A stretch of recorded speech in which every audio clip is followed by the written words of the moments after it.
बिस्मिल्लाहिर्रहमानिर्रहीम। अस्सलाम वालेकुम। कैसे हैं नाजरीन? अच्छा सर, आज हम फैटी लीवर के ऊपर बात करेंगे कि फैटी लीवर होता क्या है और इसमें क्या रीजंस होती हैं, क्या वजूहात होती हैं कि जिसकी वजह से ये डेवलप होना शुरू होता है। पहला मामला ये है कि जी फैटी लीवर का वर्डिंग से ही पता चल रहा है कि फैट हो जाना, यानी कि वो उसमें मोटापन आ जाता है, वो जरूरत से ज्यादा जो कुदरत ने उसका साइज बनाया हुआ है उससे ज्यादा वो मोटापा उस पे आ जाता है। उसके ऊपर फैट्स आ जाती, चिकनाइयां आ जाती हैं, चर्बी आ जाती, जो हम ज्यादा एक्स्ट्रा चर्बी को जब आप डाइजेस्ट करने की कोशिश करते हैं वो डाइजेस्ट नहीं होती है। जो एक्स्ट्रा चर्बी होती है, जरूरत से ज्यादा हम चिकनाई खाएंगे तो वो जो डाइजेस्ट होनी है वो तो डाइजेस्ट होके हमारी बॉडी के अंदर चली जाती है, वो तो हमारे बॉडी के अंदर डिसॉल्व भी हो जाती है। लेकिन जो एक्स्ट्रा होती है वो ब्लड के जरिए वो सर्कुलेट करती हुई हमारे लीवर के ऊपर आती है और लीवर से वो उसके ऊपर जमना शुरू हो जाता है, जिसकी वजह से अक्सर ये होता है कि जी फैटी लीवर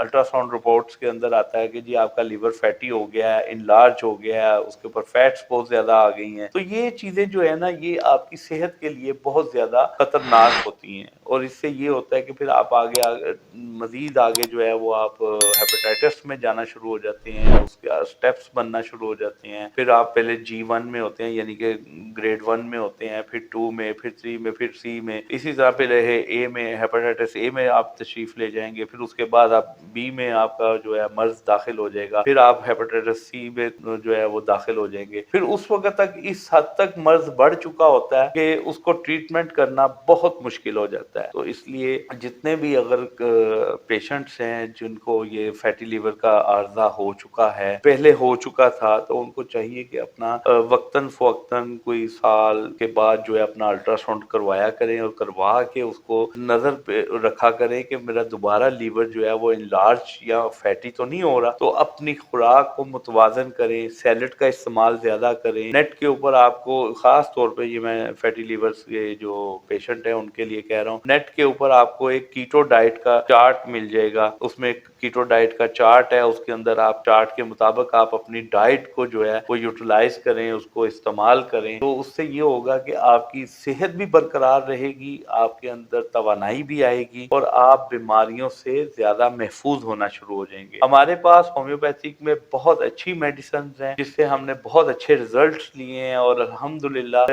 1 से 1.5 माह के ट्रीटमेंट के अंदर बढ़े हुए जिगर जो हैं वो वापस अपनी जगह पे आए हैं और फैटी लीवर्स के ऊपर से चर्बी तक खत्म हुई है विदाउट एनी ऑपरेट और एनी एंटीबायोटिक। हम प्रॉपरली और प्योर होम्योपैथिक मेडिसिन के साथ जो है वो ट्रीटमेंट करते हैं, जिससे ये फायदा होता है कि पेशेंट को मुज़र असरात, जो एंटीबायोटिक के मुज़र असरात होते हैं, उनसे वो बचे रहते हैं। इसका फायदा ये भी है और दूसरी बात ये है कि ये नॉर्मल सा तरीका इलाज है, इसके अंदर कोई आपको ज्यादा एफर्ट्स नहीं करनी पड़ती हैं और आप जल्द अज जल्द सेहत याब हो जाते हैं। मैं उम्मीद करता हूं कि इंशाल्लाह ताला आपको मेरी वीडियो पसंद आई होगी, तो मेरे चैनल को सब्सक्राइब भी कीजिएगा, शेयर भी कीजिएगा और बेल आइकन बटन को प्रेस कर दीजिएगा। अल्लाह हाफिज।